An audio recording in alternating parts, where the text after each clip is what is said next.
আজকে মৌয়ের ফুলসজ্জা। মৌ বিছানায় বসেছিল হাতে দুধের গ্লাস নিয়ে আর নিজের স্বামীর অপেক্ষা করছিল। তখনই মৌয়ের স্বামী আস্তে আস্তে ঘরে প্রবেশ করে। ও তুমি এসে গেছো, ভালো কথা তো। এত আওয়াজ করার কি দরকার? এসো এসো, এখানে বিছানায় বসো। আমারও কি কপাল, আমি একটা গাধার সঙ্গে ফুলসজ্জা মানাবো। এসো স্বামী, দুধটা খেয়ে নাও। তারপর সেই গাধাটা বিছানায় গিয়ে বসে পড়ে আর চপচপ করে দুধটা খেতে লাগে। আসলে এমন কি হয়েছে যে মৌকে একটা গাধার সঙ্গে বিয়ে করতে হয়েছে? এতই কি মৌয়ের কপাল খারাপ? জানার জন্য ভিডিওতে কিছুদিন আগে যায়। বাবলু আর মৌ এক দুজনকে খুব ভালোবাসতো। এই বাবলু, আমরা দুজন এক দুজনকে কত ভালোবাসি, কত বছর থেকে আমাদের রিলেশনশিপ আছে। চলো না এবার এই রিলেশনশিপটাকে বিয়ের বন্ধনে বেঁধে নিই, আমরা বিয়ে করে নিই। আরে হ্যাঁ হ্যাঁ, আমিও তো সেটাই ভাবছিলাম। আজকেই আমি মায়ের সঙ্গে কথা বলবো এই বিষয়ে। আর তোমার বাবা কি আমাদের এই বিয়েটাকে মেনে নেবে? আরে হ্যাঁ হ্যাঁ বাবলু, কেন মানবে না? বাবা আমাকে খুব ভালোবাসে আর আমার পছন্দ মানে বাবার পছন্দ, দেখবে নিশ্চয়ই মেনে যাবে। এ হলো রাধেশ্যাম শেঠ, মৌয়ের বাবা। রাধেশ্যাম শেঠ অনেক বড় লোক, তার অনেক বড় বড় কোম্পানি আছে। রাধেশ্যাম শেঠ ঘরে বসেছিল, তখনই তার মেয়ে মৌ আসে ওখানে। বাবা বাবা বাবা। আরে মৌ, কোথায় ছিলিস এতক্ষণ ধরে? তখন থেকে কত খুঁজলাম তোকে আমি। ও বাবা, একটু বন্ধুদের সঙ্গে বাইরে গিয়েছিলাম তাই। ও সে তো ভালো কথা। বাবা, তোমাকে একটা জরুরি কথা বলার ছিল। আরে তো হ্যাঁ, বল না, কি কথা আছে এমন জরুরি? বাবা, ও আমি বাবলুকে খুব ভালোবাসি আর চাই ওর সঙ্গে বিয়ে করতে। বাবলু খুব ভালো ছেলে, দেখবে তোমাকে খুব পছন্দ হবে। আরে আমার মেয়ে ভালোবাসে আর আমি এখনো জানি না? তো কবে দেখা করাচ্ছিস তুই ওর সঙ্গে, মানে বাবলুর সঙ্গে? ও বাবা, আমি খুব ভয় পাচ্ছিলাম তোমাকে বলতে, তাই আজকে সাহস জুটিয়ে তোমাকে বলে দিলাম। কালকেই আমরা বাবলুর বাড়ি যাব ওর সঙ্গে দেখা করতে। তাই হোক, আমার মেয়ের ভালোবাসা নিশ্চয় একটু ভালো করে দেখে শুনে দিতে হবে তো, কেমন ছেলে না ছেলে। তো ঠিক আছে, কালকে নাই ওরই বাড়ি যাওয়া হোক। পরের দিনই মৌ নিজের বাবাকে নিয়ে বাবলুর বাড়ি চলে আসে। আরে রাধেশ্যাম বাবু, আপনার মেয়ে খুব ভালো, আমাকে তো খুব পছন্দ হয়েছে। আরে হ্যাঁ হ্যাঁ শকুন্তলা দেবী, আপনার ছেলেও খুব ভালো, আমাকেও খুব পছন্দ হয়েছে। তো আমরা এদের বিয়ের জন্য পুরোহিত মশাইয়ের সঙ্গে কথা বলে এদের বিয়ের তারিখটা বার করে নিই। আরে ওর আগে একটু জল খাবারের ব্যবস্থা তো করে দিই। দাঁড়ান, আপনাদের জন্য আমি চা বানিয়ে নিয়ে আসছি। আরে না না কাকিমা, আপনি কেন যাবেন? আমি বানিয়ে নিয়ে আসছি। আরে হ্যাঁ হ্যাঁ মৌ, তুমি যাও। মৌ খুব সুন্দর চা বানায়, একবার খাবেন তো আপনার অভ্যাস হয়ে যাবে ওর চা খাবার। আরে এ তো ভালো কথা। আরে বাবলু, যা যা, তুই মৌয়ের সঙ্গে যা, একটু হেল্প করে দে, জিনিসগুলো কোথায় আছে না আছে বলে দিতে পারবি? হ্যাঁ মা, চলো মৌ, নিয়ে যাই তোমাকে রান্নাঘরের দিকে। তারপর বাবলু আর মৌ রান্নাঘরের দিকে চলে যায়। হ্যাঁ, তো আমরা কোথায় ছিলাম?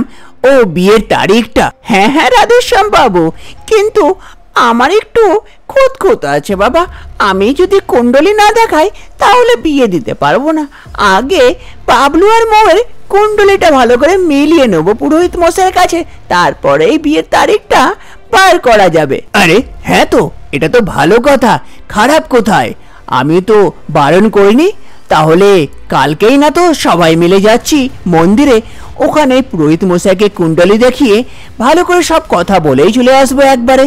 হ্যাঁ হ্যাঁ, তাই হোক। রাধেশ্যাম বাবু এবং শকুন্তলা দেবী দুজনে কথা বলছিল, তখনই সেখানে মৌয়ের চায় রেডি হয়ে যায়। চা চা চা চা চলে এসছে।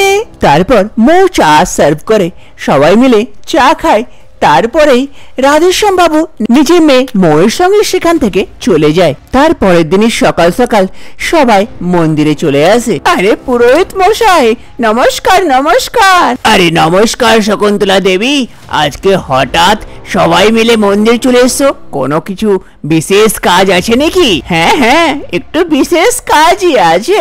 হ্যাঁ, তো বলুন কি কাজ আছে এমন? আরে বাবলু, তুই আর মৌ গিয়ে ওই মন্দিরের ওই সাইডটা একটু দেখে আয়গা, ততক্ষণ আমরা পুরোহিত মশাইয়ের সঙ্গে একটু কথা বলে নি। বাবা আমি কি যা? আরে হ্যাঁ হ্যাঁ মৌ, যাও যাও, তোমরা ওই দিকটা ঘুরে এসো, ততক্ষণ আমরা একটু পুরোহিত মশাইয়ের সঙ্গে চর্চা করে নি। তারপর মো আর বাবলু মন্দিরের অন্য সাইডের দিকে চলে যায়। আর এইদিকে আরে পুরোহিত মশাই একটু ছেলেদের কুণ্ডলিটা একটু মিলিয়ে দেন ভালো করে, ওদের বিয়ে দেওয়ার কথা হচ্ছে। আর আমি বাবা কুণ্ডলিতে খুব বিশ্বাস করি, তাই আপনার কাছে এলাম। ও এ তো ভালো কথা, কুণ্ডলি মিলিয়ে বিয়ে দেওয়াটা সব থেকে ভালো। দেন দেন কুণ্ডলিগুলো দেন আপনাদের, আমি দেখে দিচ্ছি। তারপর শকুন্তলা দেবী আর রাধেশ্যাম বাবু দুজনে নিজের ছেলে মেয়ের কুণ্ডলিটা পুরোহিত মশাইকে দেয়। পুরোহিত মশাই ভালো করে কুণ্ডলিটাকে দেখতে লাগে।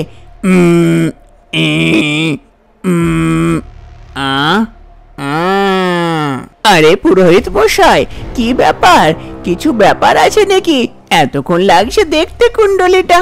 হ্যাঁ হ্যাঁ কিছু ব্যাপার তো লাগছে, একটু গড়বড় আছে মেয়ের কুণ্ডলিতে। মেয়েটাতে মাঙ্গলিক দোষ আছে, আর খুবই খাতারনাক মাঙ্গলিক দোষ আছে। ওর সঙ্গে যার প্রথম বিয়ে হবে তার তো অবস্থা খারাপ হয়ে যাবে। আরে এ কি বলছেন?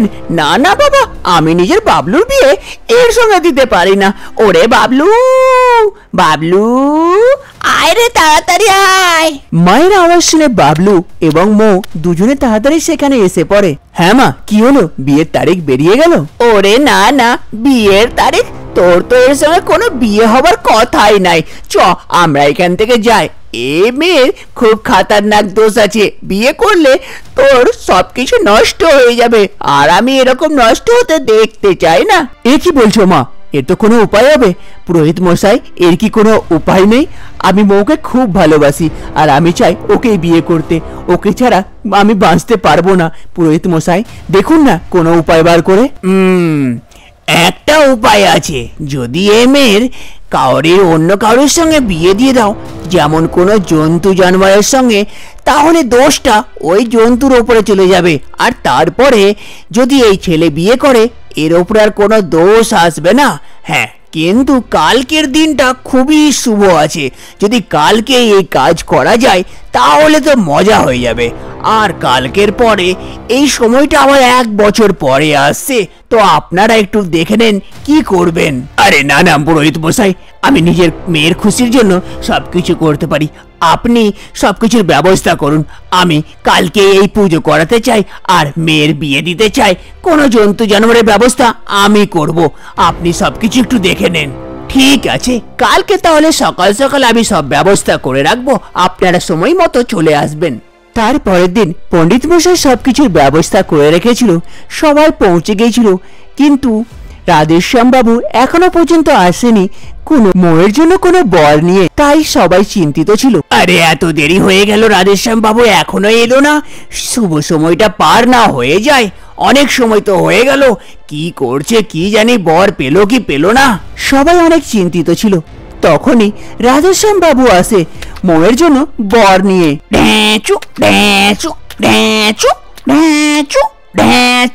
মোয়ের হবু বরকে দেখে সবাই আশ্চর্য হয়ে যায়, কেননা রাধেশ্যাম বাবু এক গাধাকে এনেছিল নিজের মেয়ের সঙ্গে বিয়ে দেবার জন্য। আরে রাধেশ্যাম বাবু, এ কি, আপনি নিজের মেয়ের বিয়ে গাধার সঙ্গে দেবেন? হ্যাঁ হ্যাঁ পুরোহিত মশাই, আর কি করব, রাস্তায় আর কিছু পেলাম না, তাই গাধাটাকে নিয়ে এলাম নিজের হবু জামাই করার জন্য।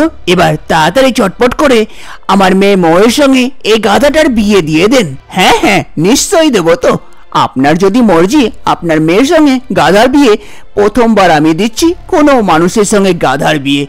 আসুন গাধাটাকে নিয়ে আসুন, এখানে বিয়ে দিয়ে দিই। তারপর পুরোহিত মশাই মোয়ের সঙ্গে সেই গাধাটার ভালো করে বিয়ে দিয়ে দেয়, আর মঙ্গল দোষের সব কাজ করে নেয়। বেটি, তোমার আর এই গাধা স্বামীর বিয়ে সম্পন্ন হলো। তারপরে যেমনই গাধাটাকে ছেড়ে দেয়, গাধাটা পাগলের মতন দৌড়াতে দৌড়াতে সেখান থেকে পালিয়ে যায়। আরে পুরোহিত মশাই, সেই গাধাটা পালিয়ে গেল কেন এত তাড়াতাড়ি?